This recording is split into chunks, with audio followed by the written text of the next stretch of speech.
T20 ప్రపంచ cup 2026లో భాగంగా జింబాబ్వేతో జరిగిన పోరులో టీమిండియా ఘన విజయం సాధించినప్పటికీ కూడా ఒక వింత సంఘటన అయితే చోటు చేసుకుంది.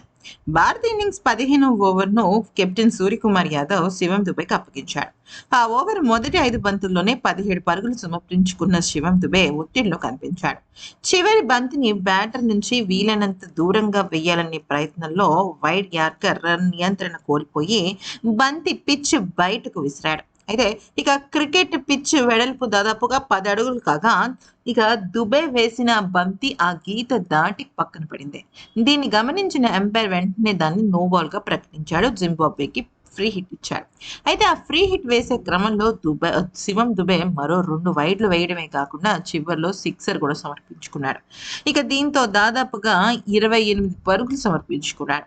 అయితే నిజానికి ఏసీసీ రూల్స్ ప్రకారం ఒక బౌలర్ వేసిన బంతి స్ట్రైకర్ ఎండ్లోనే వికెట్ లైన్ దాటక ముందే పిచ్ ఏరియా లోపల అంటే పూర్తిగా లేదా పాక్షికంగా పడితే దాన్ని ఎంపైర్ తప్పనిసరిగా నో బాల్ గా ప్రకటించాలి. సాధారణంగా వైడ్ లైన్ లోపల బంతి పడాలి, కానీ అది పిచ్ అంచు దాటి బయటపడితే బ్యాటర్ ఆడడానికి వీలుండదు. కాబట్టే ఈ కఠినమైన నిబంధనలను అమలు చేశారు. శివం దుబే వేసిన ఈ బంతి ఈ నిబంధన పరిధిలోకి రావడంతో ఎంపైర్ సరైన నిర్ణయమే తీసుకున్నాడని విశ్లేషకులు అంటున్నారు. అయితే నిజం చెప్పాలి అంటే శివం దుబే ఈసారి ధారాళంగా పరుగులిచ్చుకుంటున్నాడు.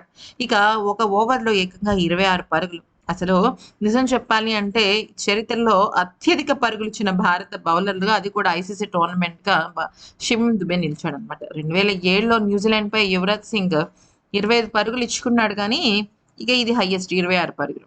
ఈ వీడియో నచ్చితే లైక్, షేర్ అండ్ సబ్స్క్రైబ్.